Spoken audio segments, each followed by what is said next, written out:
Hi everyone, welcome to this month's webinar, Your Mind is a Terrible Thing to Waste.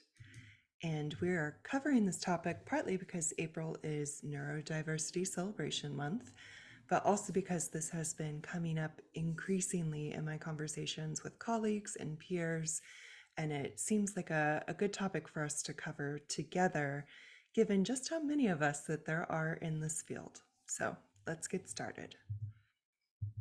All right, a little bit about me, just in case you're new to these webinars. I am Rachel Christine Woody. I am the founder and director of Relicura, and I've worked in archives, museums, and cultural heritage institutions for the last 15 plus years. In addition to being a business owner and consultant, I'm also an author and speaker and a people first advocate. A few items of housekeeping. A link to this recording will be sent out along with a list of all the resources we covered today. That email typically goes out to everyone who registers about 24 hours after the premiere. Also, this session is pre-recorded so that I can deliver the maximum amount of information to you, and we can do follow-up questions and discussion in the chat during the webinar premiere. And speaking of the chat, you are welcome to share your experiences, resources you found helpful, as well as ask any questions you may have as we go through today's webinar. And also this webinar, because we're using the YouTube platform, there is closed captioning available. You also have the ability to make your screen bigger if you need to, depending on what size of screen you are on. And also, if you wanted to participate in chat, you do have to log into your Google account in order to do so for security and safety reasons. And then finally, just please remember that this is my intellectual property and is subject to copyright. And of course, the other resources that I provide as examples or cite will definitely have a link with appropriate information for you to follow up and go find their great stuff. Quick disclaimer, just in case it is not obvious, I am not a doctor nor any sort of medical health professional. So this is just me sharing my experience, what I have found helpful, especially as it pertains to our work in the library, archives, and museum world. For today's contents, we're going to talk about what our current reality is, so adding some context to this discussion, why it's important, why it seems particularly relevant now, and getting into some of those details that are very temporal. Next, we'll talk about neurodiversity and some of the terms and concepts that you should know as we start to have this discussion together. And then we'll spend a little moment talking about what is typical, and then affirmation and sharing of some examples of how there is more of us than you realize. Then we're going to get into finding what works and what doesn't, providing some strategies and examples for how to do that and make our lives just a little bit easier and more enjoyable. And ending with some generation of compassion, how to frame some of the challenges that we face as people who have non-typical brains, and how to inspire or sort of instill that compassion in others that we may work with on a daily basis. And plenty of resources. There will be a couple slides at the end. First one is resources that we have sprinkled throughout today's slide deck. And the second page of resources are just additional information that I found really helpful. Couldn't fit into a particular slide, but still wanted to give it to you. So without further ado, let's get into it. Our current reality. As with anything that we are talking about in 2023, the COVID-19 pandemic, the extreme unrest that both the global pandemic and racial injustices have, the crises of which have come to a head for us. There's just been so much happening in these last few years. Just those two things as an example that have made it harder for so many of us to be mentally well.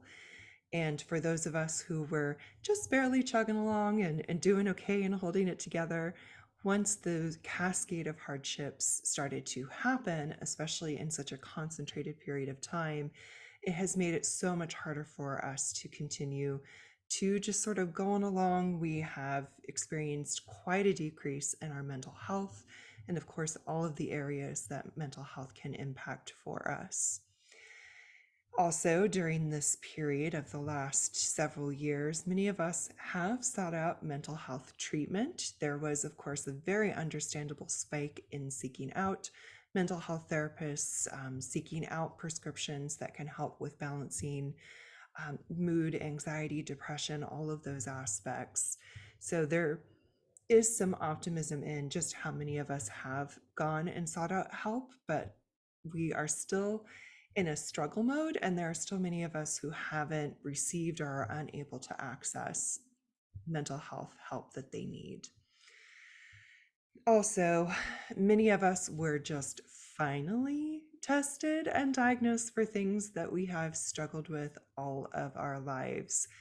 There have been so many quote unquote late in life diagnoses that many of us have received that typically are tested when you are a child, usually in elementary school, like ages 5 through 6.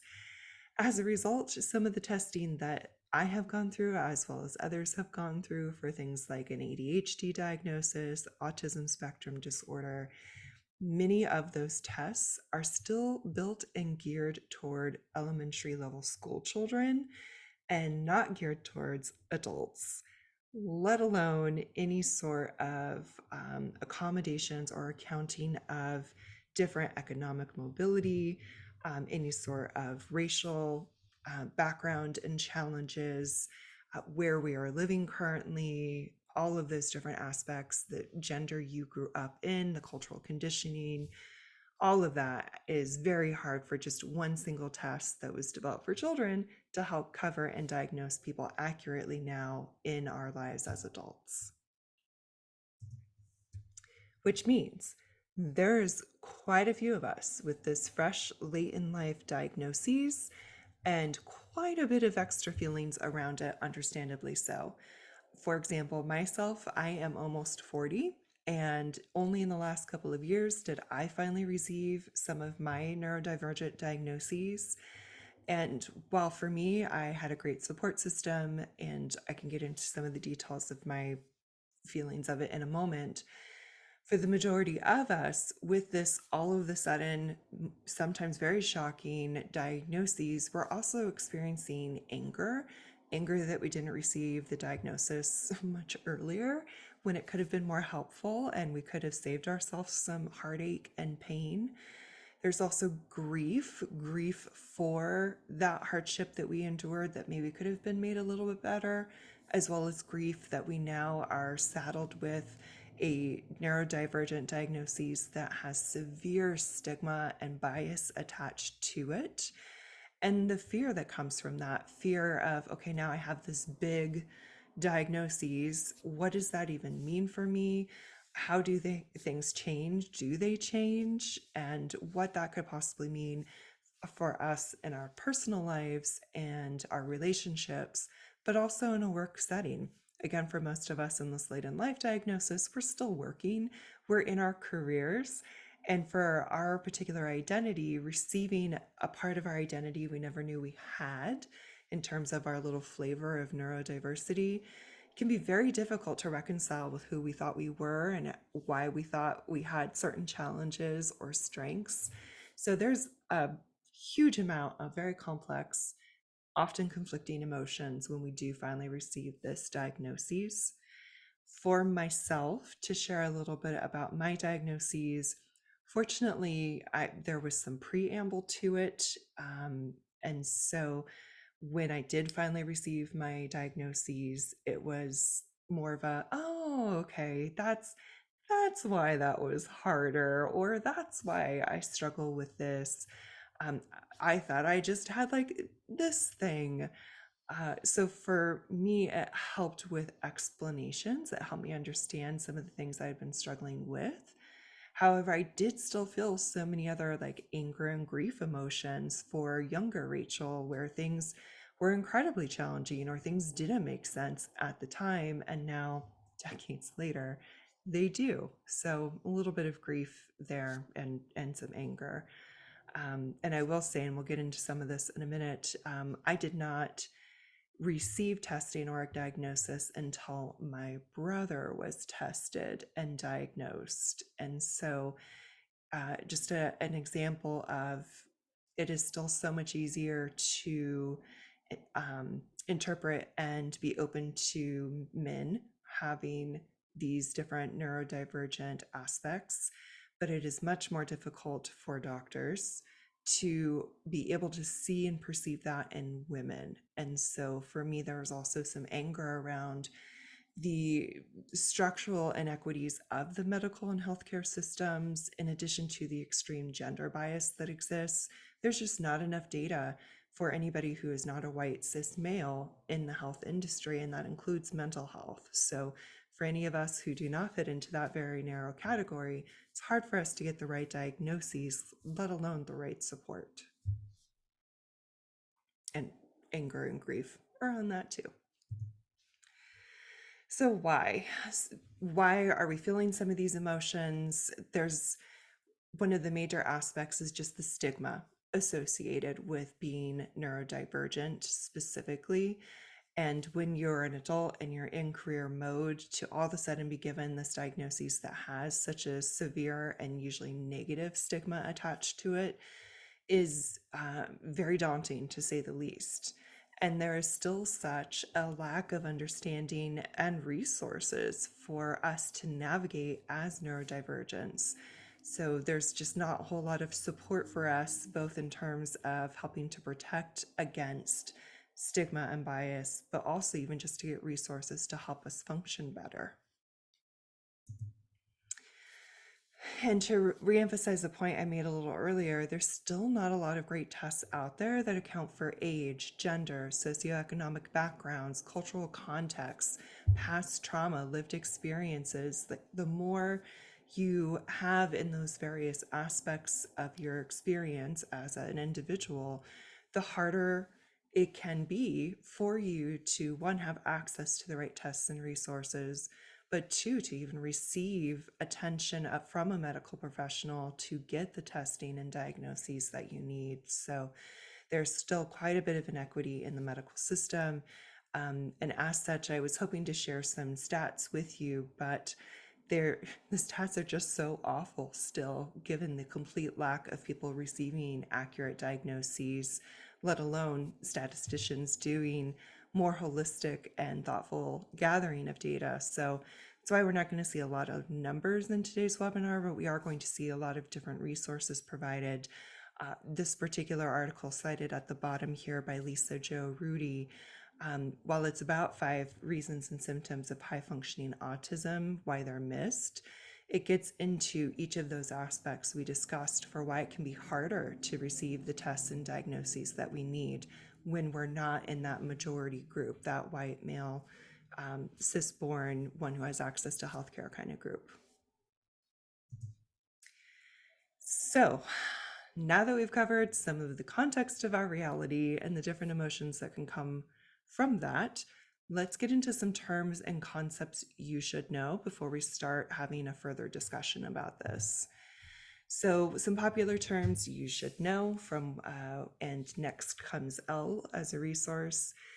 Neurodiversity is just referring to the diversity of human brains. And I want you to remember this definition for when we have that discussion about what is typical, because really all of us are in this neurodiversity camp. None of our brains are the same. Brains are as unique as fingerprints. And we really still don't know enough about everybody's brains to even begin to think that any of us fall into this typical category. So we are all neurodiverse. The neurodiversity paradigm is the philosophy of neurodiversity. It's, at least for entering in common language conversations in our cultural context, has been very recent. So neurodiversity may be a very new term to you, and that's because it's not really been shared or talked about in the broader cultural context. The neurodiversity movement is social justice and advocacy movement for those who are neurodivergent and the aspects of accessibility that needs to happen as a result. in addition to just how we treat each other as human beings in our daily relationships. The concept of neurodivergent is a person whose brain functioning differs from what is considered normal. So that's assuming that there's a normal that exists. And unfortunately, for many of the diagnoses one can receive, like ADHD, like autism, those are classified under this neurodivergent umbrella. A neurotypical is a person whose brain functioning is considered normal. So, again, assuming that we think we know what normal is, let alone the majority of people who have not received a diagnosis or an accurate diagnosis. So, for a variety of reasons, they may identify as neurotypical, we may perceive them as neurotypical, when in reality, none of us have any effing idea. And then for neurodiverse, it's a group of people with different types of brains. So when a bunch of us get together who have a neurodivergent diagnosis, we are a neurodiverse group. And what I argue in the rest of this webinar is that all of us are part of this neurodiverse group, and that that's really how we should be framing our understanding of ourselves, our interpretations of each other, and how we can be much better to each other, ourselves included, as we work our way through this newer understanding of our neurodivergence. Concepts to think about. I'm going to introduce these to you. There is, of course, much more literature and great resources, including YouTube, that you can dig into for each of these. But we'll cover these at least briefly to introduce you as we have this discussion. First concept is spectrum. It's one of my favorites right now, so we'll get into that one in just a moment. Another important one is the concept of comorbidities. So it's not just you were diagnosed with ADHD. There are often other things that go along with that. It's not like they all of a sudden just started when you got that diagnosis, but they've always existed, and now maybe there are more able to be interpreted correctly once you've received a diagnosis. Another important concept to grasp, especially if you don't fall into that cultural predominant group, the white male cis group, is masking. Many of us, especially those who were raised as gender female and the cultural conditioning that was ascribed to that, masking is something that many of us have become Olympic level pros at. And of course, the health risks that come with this, the health risks of not being diagnosed, the health risks of being diagnosed, the health risks of trying to mask and being normal. So we'll get into some of those as well. First, spectrum. And I included this particular picture. You'll see some different variations of it. This is one of my more favorite ones from Genius Within. And it is demonstrating how many of the different neurodivergent diagnoses can cascade into each other. There can be quite a hybridization. Like if you have one, you most likely have samplings of others. For example, while I, as an adult female, was able to get finally an ADHD diagnosis, I am still, as of yet, not able to receive an official autism spectrum disorder diagnosis, even though it is quite clear that I do have some very specific behaviors and challenges that are related to the spectrum. So that's all to say that while we may have one diagnosis or suspect one diagnosis, we may very well also have some of these other flavors of neurodiversity, and that is quite normal. The neurodivergent spectrum, many people tend to think of it as something that is linear, and you're either here with ADHD or you're over here with autism. But in reality, it is actually a 3D sphere spectrum. So while I may be over here with ADHD, I am also over here with autism spectrum disorder. So this is all to say that there are many of these that can blend together.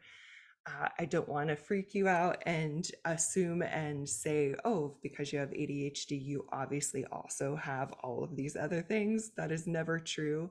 It's just to introduce the concept to you that it's not linear. It's not this binary, you have this, you don't have this, which for some of our brains is actually hard to understand. But when thinking of it as this spectrum, when thinking of it as having some levels of this and some flavors of that, that is actually much more accurate and can actually help inform the coping strategies that you put in place that we'll cover a little bit later in this webinar. Comorbidities. So I have yet to find a great graphic that can really demonstrate the intensity of what some of the other comorbidities can be for us who are diagnosed. Again, it's not that, oh, you received this ADHD or autism diagnosis that automatically means you're going to have this severe depression diagnoses. All of these things already existed for us. It's just that we're finally now getting some diagnoses and help that we've needed all along. And for many of us with this neurodivergence, we're also going to have other things on the spectrum. So, like any sort of mood disorder, anxiety and depression, especially like the chronic low grade flavors of both of those, are so common in people with ADHD and autism for reasons of stigma, challenges in life, that kind of thing. Also, substance abuse, having panic disorder, agoraphobia, social phobias, also things that aren't mental. For example, as part of this larger article by Chad, things like adult obesity, heart disease, suicide as a result of those mental thoughts. So there can be so much, both mental and physical, that gets impacted by how our brains are wired. And if in that result, we're not able to support our brains, many of these other things can become more complicated and put you at greater risk. So again, this is not to freak you out and say that things are going to get much worse all of the sudden. This is more to give you a sort of little asterisk risk moment of please be aware, please be gentle with yourselves, and that when you do receive some of these diagnoses, that you're aware that, oh, okay, maybe what I thought was just like situational depression is actually like a long-term thing, and maybe I should get some specific help around that. So this is more to make sure that you are aware versus making you feel fear for receiving these diagnoses. Masking. So, if you have not heard of masking before, this is essentially the term used when those of us with neurodivergence are pretending to be normal. Again, with quotes, because I don't believe that any of us are normal. However, there are socially accepted behaviors and there are behaviors that are not socially acceptable. And so masking can look different for anybody. Masking can depend on what situation or scenario you are in. Masking is dependent on how well you are actually feeling as to whether or not you can go through the whole pretend play. And so it can be quite difficult for your loved ones, for your coworkers to actually anticipate, is this really how Rachel is feeling? Is this really Rachel? Things seem a little off. All of this could be because I'm trying to mask and be normal for you, even though I've got some other things happening. This particular graphic is one of the better ones I found for ADHD type masking to give you a couple of examples of what that could look like. Now, as someone who has ADHD, not all of these are true for me, and I definitely have a few others that I have yet to find on a graphic, but there are some great graphics out there. And so if you're curious, if you think you might be suffering, well, suffering is not the right word. If you think you might be living with ADHD or autism, there are some great graphics for you to sort of read through, see if it identifies with some of your lived experience, and see if it's helpful. These can also be great graphics to share with loved ones and coworkers who may not quite understand what it is that we're doing or how it makes sense in our brain as to why we're doing it. One of the other great graphics I have is for autistic masking. And again, masking tends to be more prevalent in any non-dominant cultures. So for any of us who are not like the white cis male culture and background and lived experience, this is something that we typically do more of the masking, more of the pretending. And so here's for autism spectrum, some of the things that we force ourselves to do or we pretend to do in order to seem or appear normal and not make the other person or persons uncomfortable, and to appear as professionals, to appear as people who are normal. Because again, significant stigma, a bunch of biases, not enough education for people who are not familiar with what living with neurodivergence means. So again, I encourage you to check out different graphics, see what resonates with you, because these are all tools in the tool belt that we can use to help educate loved ones and coworkers. And health risks. When you're undiagnosed, or even if you have a diagnosis, but you're living a very masked lifestyle, these are all things that you can suffer from. And of course, there are many more potentials, but these are the big ones. So, anxiety and depression right off the bat. Anxiety because it sort of co-lives with neurodivergence, but also anxiety from having neurodivergence, anxiety from things being harder in some regards, the depression that can come with that, especially when we feel misunderstood or we don't even understand ourselves. Substance abuse, negative relationships, severe isolation and loneliness. And again, this can be something that if we're undiagnosed and we're not quite sure what's going on, or even if we do have a diagnosis, but there's not enough support or resources that we have access to yet in order to live and thrive a bit better. Also, low self-esteem, suicidal thoughts, and impulsive decision making. So these are all aspects that can be present in our neurodivergence and that can be exacerbated by outside circumstances, whether that is the stigma and bias we experience, whether that's the challenges we have because we don't have a good support in place or we don't quite understand what's happening in our brains or why. So all of these can result and they can make our lives even more difficult and challenging. And again, not sharing this to make you feel fearful of being neurodivergent, but I am sharing this with you because so many of us are suffering from this, whether or not we're having this neurodivergent conversation with ourselves or our loved ones. And I just want you to be aware that the longer that it is put off, the longer that it's ignored, the longer that you don't get the resources or support that you need, the harder it will be for you. And I just don't want that for you. So, what is typical? And for me, and again, not as a medical professional, but I'm pretty sure I'm right on this that nobody is typical. Nobody has a typical brain. Even if people think they have a typical brain, there is something going on in there that I'm sure is the flavor of some different neurodivergence. Some people who are just not diagnosed, some people who just have a very healthy ego and confidence and think that's just part of their genius.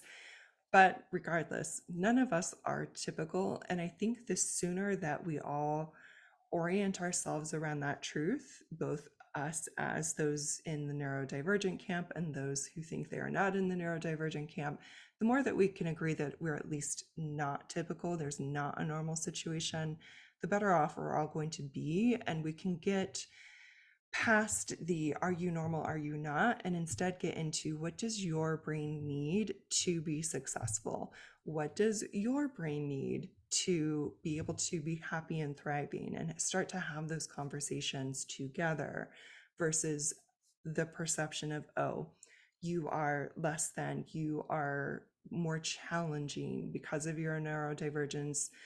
It is just harder to work with you. That is not the case. It's just that work needs to happen differently. There needs to be different tools in place, different conversations that we have with each other, and really just a different approach to what our relationships look like, both personal and working.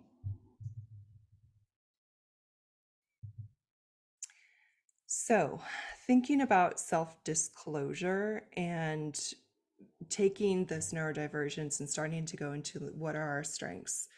As we go through this sort of neurodivergent adventure, there is the question of, do I self-diagnose?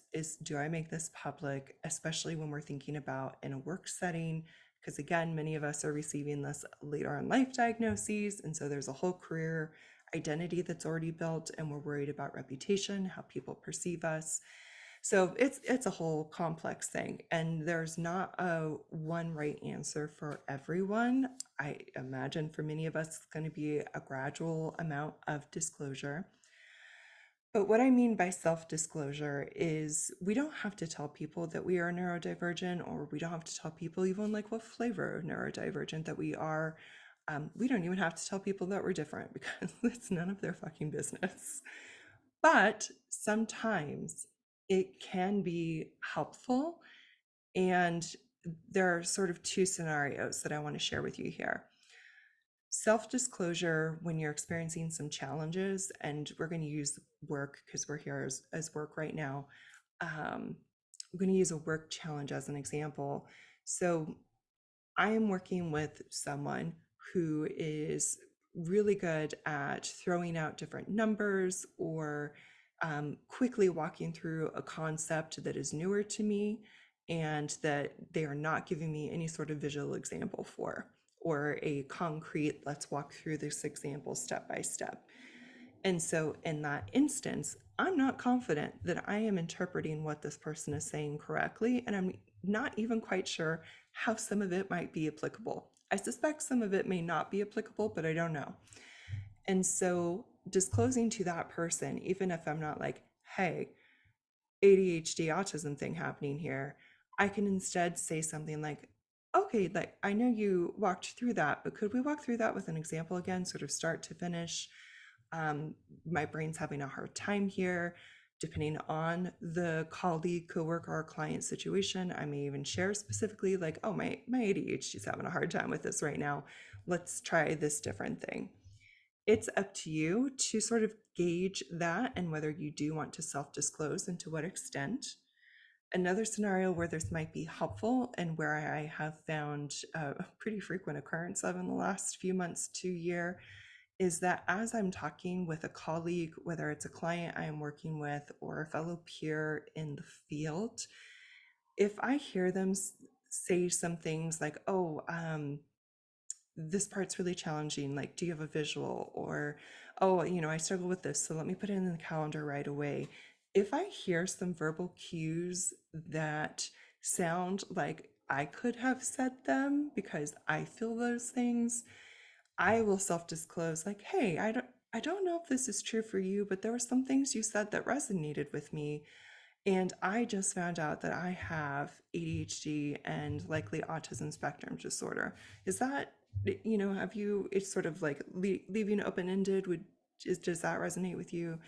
And it is amazing just how many people, once I have self-disclosed, have also either self-disclosed their recent diagnoses, or that they suspect they have that and are in the course of trying to pursue getting testing and a diagnosis.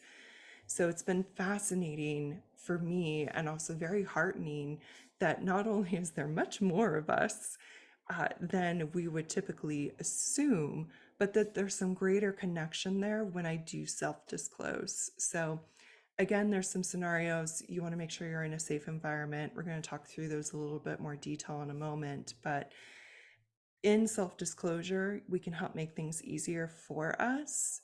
And we can also find further deeper connections with people who are also having similar or slightly different challenges. And in that self-disclosure, normalizing it for everyone, and then also being able to mutually support each other in what we find challenging.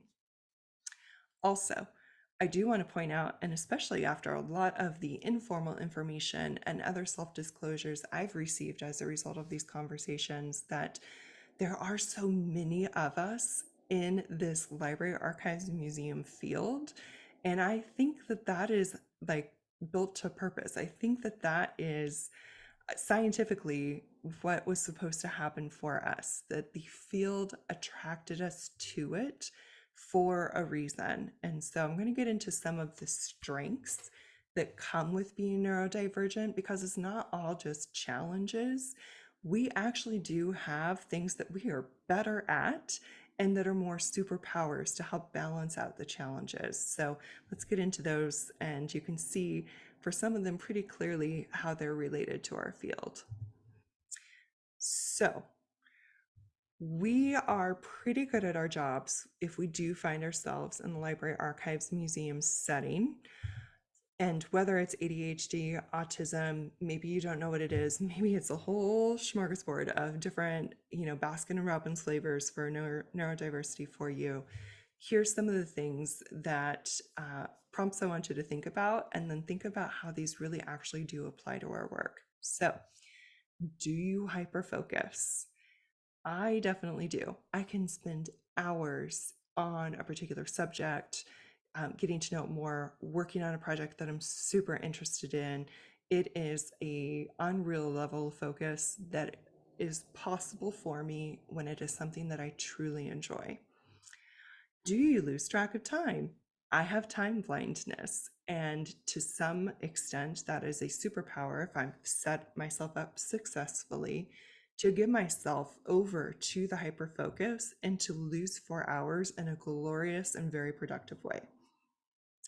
Do you chase information down a rabbit hole? Do you find more and more information and you continue to get more and more interested by the more information you find, that even though you receive the answer maybe in the first 10 minutes, you have also then spent an hour getting even more information because it's just that more enjoyable to you? Do you have a penchant for unrelenting curiosity?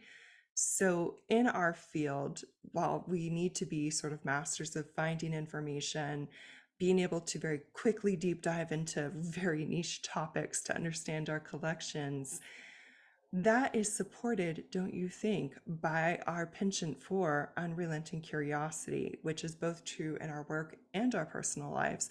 I will become a pseudo expert in quite a few things every year just because I tend to hyper focus on that, but have an unrelenting curiosity that I have to scratch that itch.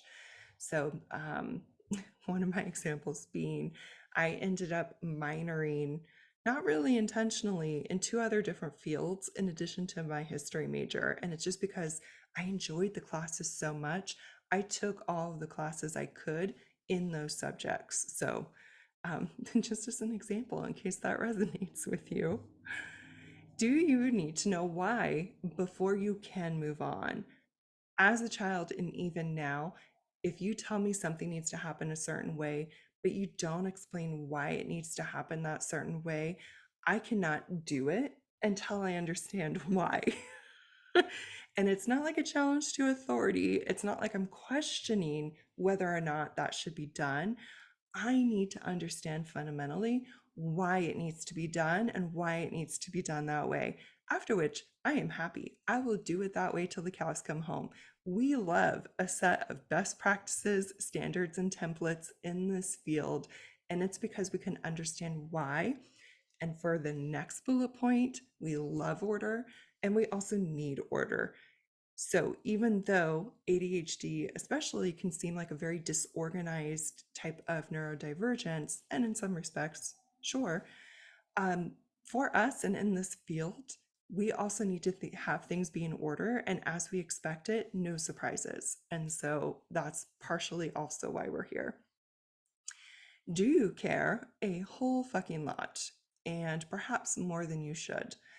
This is another strength slash superpower, as long as you balance it, with why we're even in this field. So many of us, it's like, yes, it's not for the money, though we should absolutely be paid our worth. It is also because we care. Like, if we didn't, we would be bored and we would move on. So we care perhaps a smidge too much. Also, we usually have no filter, and we only know how to operate in a world of total, sometimes brutal honesty. And working in the field of history, working with best practices, working with facts, not facts, must have context, that is all why we are here, looking for those facts, doing those deep dives, having that unrelenting curiosity, needing and loving order, having to understand the why of things before we can move on. That is all why we are here. And those are all strengths of what comes from us being neurodivergent, strengths that are supported by the way our brain is wired. And it is so important that you self explore and identify your own strengths. Feel free to borrow mine if they fit for you, but there are so many other examples for different people. So, really have a think on what are your strengths that you bring with you as a person, whether you've received that neurodivergent diagnosis or not. And that piece, understanding those strengths, is so important for this next part, which is setting us up for success. So, before we share this neurodivergence, though, in a work setting, doing that self disclosure, I do want you to think about a couple of things. As you get ready to share your diagnoses, I recommend that you arm yourself with resources, some gentle educational content, maybe some of those infographics to share at the same time, because unfortunately, many of the people that you self disclose to, if they're not already living their own journey in it, they just do not have enough information, accurate information, unbiased information. And unfortunately, it's going to be a little bit on you to provide some of that. Also, and unfortunately, be prepared to combat stigma and false information. Unfortunately, and especially in our field that I feel should know better because, information professionals, but there is such a stigma of, oh, you have ADHD, oh, you have autism, oh, you have some other neurodivergence. You're going to be harder to work with. You're going to suck at your job. You're taking more time. You're going to make more mistakes. And that you're not going to be more challenging or make any more mistakes than the next person. But because that stigma is there, and if you do self disclose, if you have not tried to actively combat it or gently correct it, there's going to be a harsher lens on your performance. And I want you to be aware of that, because you do need to be hyper vigilant to make sure that that is not happening to you. And if you are self disclosing, I do recommend critically thinking about whether you're in a safe environment to do so. And if you currently have the resilience and capacity to face the stigma and bias that will inevitably come with it with some of your coworkers. So I really want you to think about, do you feel well enough to self disclose? Do you feel ready? Is it a safe environment? Is there at least some safe people you can start with first? And unfortunately, my experiences with HR have never been good and have only ever harmed me more. If your HR is different, if you've had better experiences, HR can be a good place to start, especially if you think you might need some accommodations. But if HR is not exactly a place you can trust or you don't know, I would start with some safer colleagues first, just to get some support as you start sharing more and more. Just please be careful. And then thinking about, do you need to self disclose? So, just because you have a diagnosis does not mean you need to self disclose. In fact, while I am a sharer and I think it builds community, that is why I self disclose. But I also run my own business. I am my own boss. I treat myself well. And so, if it's going to scare some clients away that I am neurodivergent, that's on them, and I'm still going to be fine. But not everybody is in that position. It is a privileged position that I am in. And so I want you to really think about, do you need to self disclose? Are you ready to self disclose? If you need some sort of accommodations, for example, if your work is suffering or if you're in school and your schoolwork is suffering, then yes, seeking out accommodations is a legal right and it's not something that should be held against you legally. So it is something you may want to pursue. But again, if you're not being treated right, and especially if HR's acting very unethical, document, document, document what the heck is happening. Otherwise, no, you don't need to. You don't need to self disclose unless it is beneficial to you. If it's beneficial, you want to build community. If it's beneficial because you need some different supports. that it is truly up to you. That is your agency. And just the note that only sometimes you may find it helpful. So for me, at this point, the benefits outweigh the risks. For the most part, I do find it incredibly helpful, not just for me, but the other people I'm working with, which we'll get into in a second. So just please be careful, think about it, make sure you're ready, have those resources and educational tools available, find some people you can trust. Finding out what works and what doesn't work. So we talked about identifying strengths a little bit earlier, and this is where we're coming back to that. So I want to encourage you to explore what your strengths are, and then I want you to like super lean into them. Because they are our strengths, we can really supercharge them and use them to their best advantage. So, for example, I work in a field that leverages my hyperfocus. So, in order to support and allow that hyperfocus to like run free, I need hours consecutively in order to do that. And so while my calendar can be very busy with meetings, there are at least several times a week where I have blocked out 3 to 4 hours to just like surrender myself to whatever sort of project that I am working on and just thoroughly enjoy it. So that is just one example of how you can take one of your neurodivergent strengths, how you can put a support or structure around it so that you can use it to your full ability, and how you can make it work for you and help balance out some of the challenge aspects of that. And then, of course, what doesn't work. So it may be easier for us to start on the positive. What are some of our strengths? But also, what doesn't work? What are we struggling with on the regular that we could additionally put some different structure around to help make our lives a little easier, to help lessen those challenge aspects a little bit more? For example, I have some major sensory overwhelm issues as part of my little spectrum location. And so controlling my environment is absolutely necessary for me in order to function at my most optimum level. So only sounds that my brain can appreciate and hook into, no sounds that makes me so irritable, irrationally angry, or that makes my skin crawl. And if you can't control your environment, that makes it very difficult. But I think that's been part of the beauty of us all working from home as a more normal thing.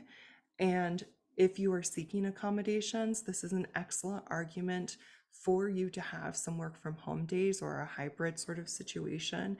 Because if you can control your environment to the best extent possible, that means you can work better, and also your life is like quality of life is better. So putting some supports around where those challenge areas are also help to alleviate the burden of a neurodivergent brain. Finally, generating compassion and inspiring it in others. And this is perhaps my most favorite section. I will often use in conversation my brain or your brain, specifically referring to our brains. And I do want to attribute that. I'm pretty sure I picked it up from How to ADHD, the YouTube channel. Jessica, I do not know her last name, but ADHD Whiz, so many helpful videos on ADHD. I think there's even a couple on the ADHD autism stuff. Just so much helpful educational content for both you as a person experiencing the neurodivergence, but also for like friends and family members. It could be very helpful. So she often, part of her shtick is saying hello brains at the beginning of the video and framing things as my brain needs this, or my brain does best when I have this. And when we're processing the world, the information, etc., it's our brains doing that work. And it's our brains that dictate what is a challenge to do and engage in, or what is super easy for us and perhaps we do extremely well.